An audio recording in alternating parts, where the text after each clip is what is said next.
Well, hey guys, I'm Nick and welcome back to the channel. Well, it's a bit of something a bit different while we're waiting for the next Star Trek outing to hit our TV screens in September.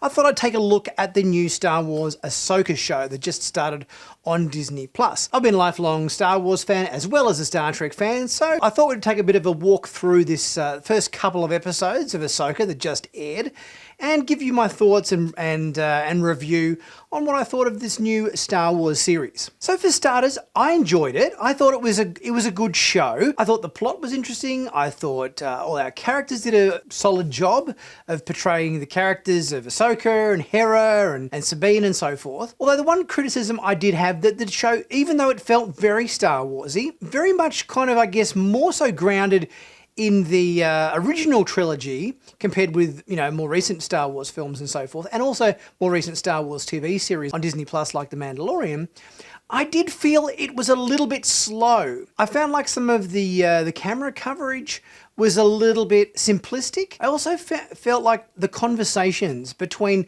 various characters in the show did seem to try to drag out a little bit. I kind of felt like when characters were talking to each other, someone would talk and ask a question, and then there'd be a pause for like 3 seconds before they answer. And then they would say something, and then they would pause and think about things and then answer 5 seconds later. The whole thing, particularly the first episode, maybe not quite so much in the second episode, but in the first episode, it just seemed to be question, pause, pause, pause, answer, pause, pause, pause, question, pause, pause, pause, answer. It needed to be tightened up in the edit to have the dialogue a little bit snappier, a little bit more overlapping, rather than this almost solemn and dour tone that everyone was sort of very, very serious. Like, I almost felt like there needed to be a little bit more lightheartedness just sprinkled in to these first couple of episodes. It doesn't all need to be like Andor, all kind of mopey and depressing. It can have a little bit of levity and a bit of fun. But that being said, I like the fact that we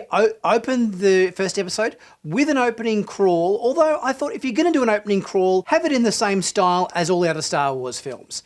It seemed weird to me that we were getting an opening crawl as good as that was, for it not to be the more three-dimensional, like right coming in, or, you know, right under the lens kind of look. It was just scrolling down the screen sort of quite uninterestingly, I suppose. I like the opening crawl concept, but just I think that should have been done in the classic Star Wars sense. I think the opening was good with the two dark Jedi or whatever storming that New Republic ship and taking out all of the officers and everything. That was quite a good sequence. I think this is one of the first times we've sort of seen what you would consider dark Jedi. We've sort of had Sith apprentices and the Sith versus the Jedi and the Sith Inquisitors in previous incarnations of Star Wars, but not since some of the Star Wars video games of the 90s and early 2000s and so forth, where they had quite a lot of sort of what you would consider not necessarily Sith, but dark Jedi characters. Jedis that, you know, had fallen to the dark side but weren't sort of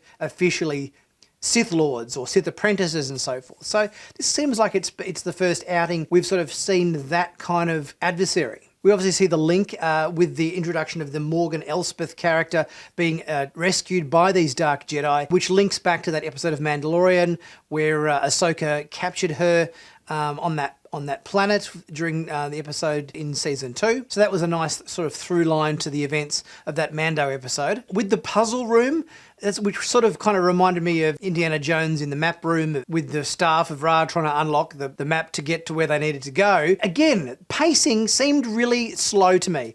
Watching Ahsoka turn the thing and lock it all in and the things would light up and then she'd go to the next one, and to all of that sort of whole sequence could have been paced up a lot more, I felt. The 57-minute runtime for episode 1 could have easily been 40 minutes. It didn't need to be almost an hour long. There was such pauses and delays and things just seemed to take a long time to get there.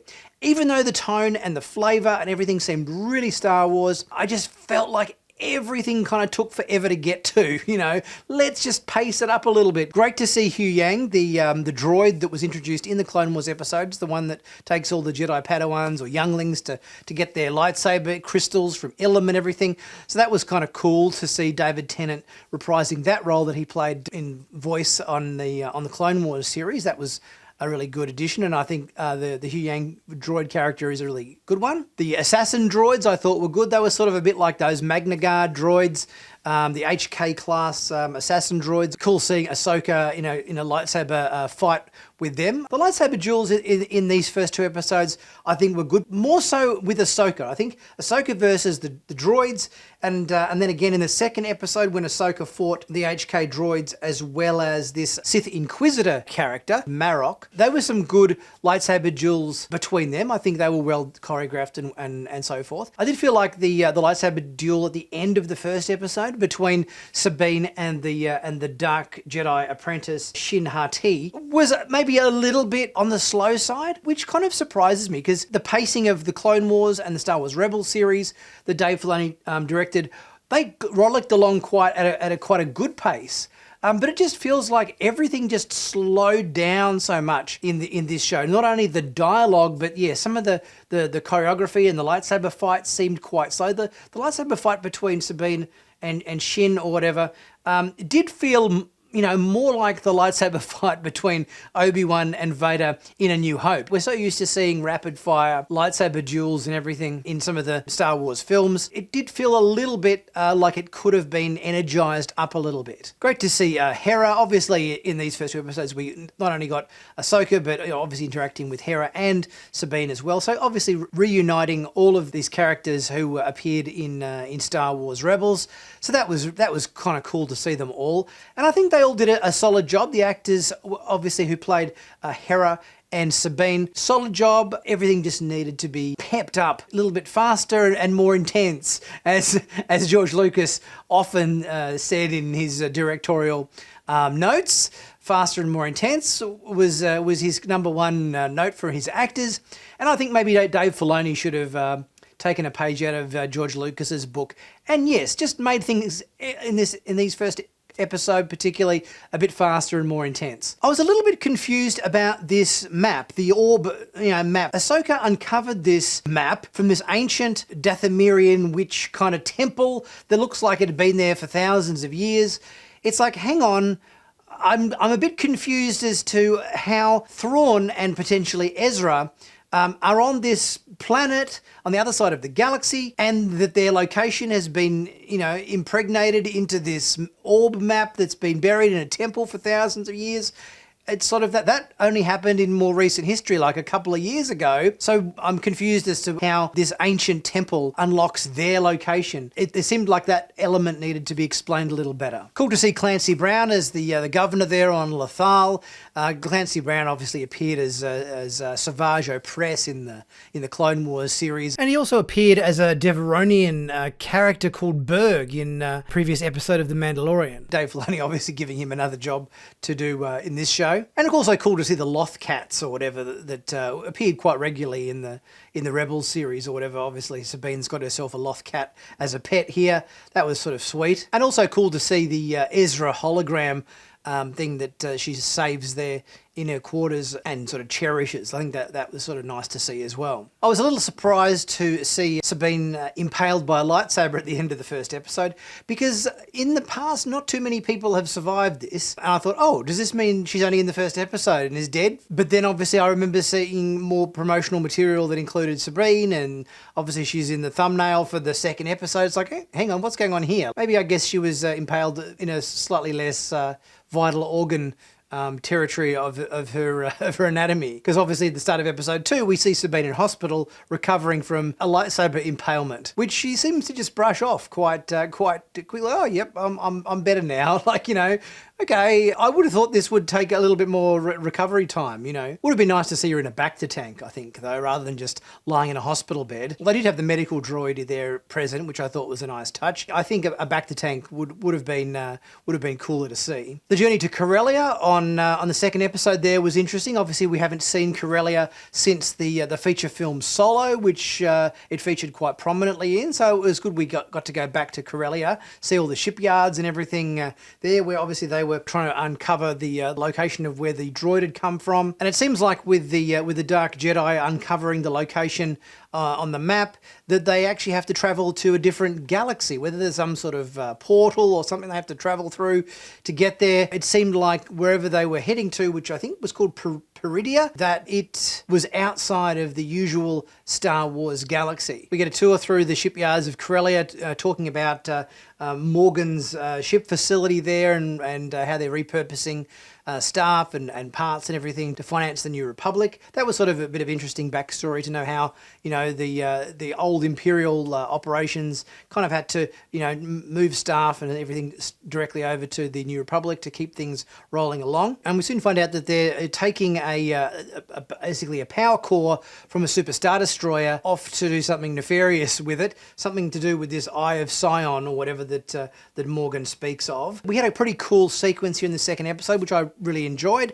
We had the lightsaber fight going down on the planet between the HK assassin droids and also this Sith Inquisitor Marok, and then obviously we had Hera and Chopper having a bit of a dogfight with the ship that's trying to steal the power reactor from the Super Star Destroyer and take that up to the ship in orbit of the planet. That was where the pacing of the episode sort of felt like, okay, we're moving along now. Up until that point, it did feel like a little bit, the story was sort of meandering along at sort of a somewhat slower pace. But I think at this particular point in the two episodes, it started to pep up and get a little bit more pacey, which I think was great. They kind of win the fight. The ship gets away, but that's okay because Chopper managed to get a tracking device planted on the hull of the ship, so that was pretty cool. At the end of the episode, we obviously see Sabine kitting up with all her Mando armor. Again, she's ready to go, ready to be Ahsoka's Padawan once more, and off Ahsoka and Sabine go on their adventure to try to track down what's going on with these Dark Jedi and Morgan, the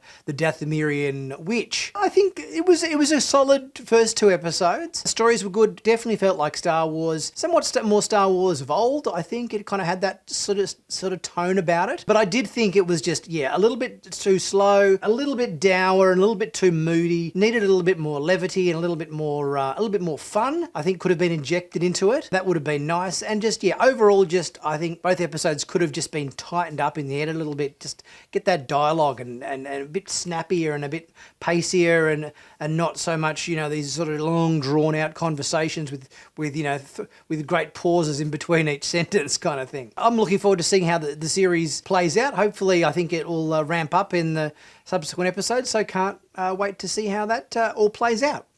But guys, let me know what you thought. Let me know your thoughts in the comment section. What you thought of the first two episodes of Ahsoka. Did you enjoy them? Did you think it felt like a cool Star Wars adventure? And what were your thoughts on aspects like the pacing and everything? Did you think it was okay? Did you like the lightsaber fights? Did you like all the characterizations of characters we've seen established before in past Star Wars shows like Star Wars Rebels? Let me know your thoughts and we'll get chatting about that. Guys, if you haven't subscribed to Sci Fanatics yet, be sure to do so. Click on that big subscribe button to stay current and up to date with all the latest Star Wars, Star Trek, sci-fi TV news on YouTube. And also don't forget to check out my merch in the merch store. Plenty of cool t-shirts, hoodies, mugs, caps, sci-fi themed stuff. So there's plenty of stuff there to have a look at and help support the channel as well. I'll be back very soon with the next video. I'll see you guys soon.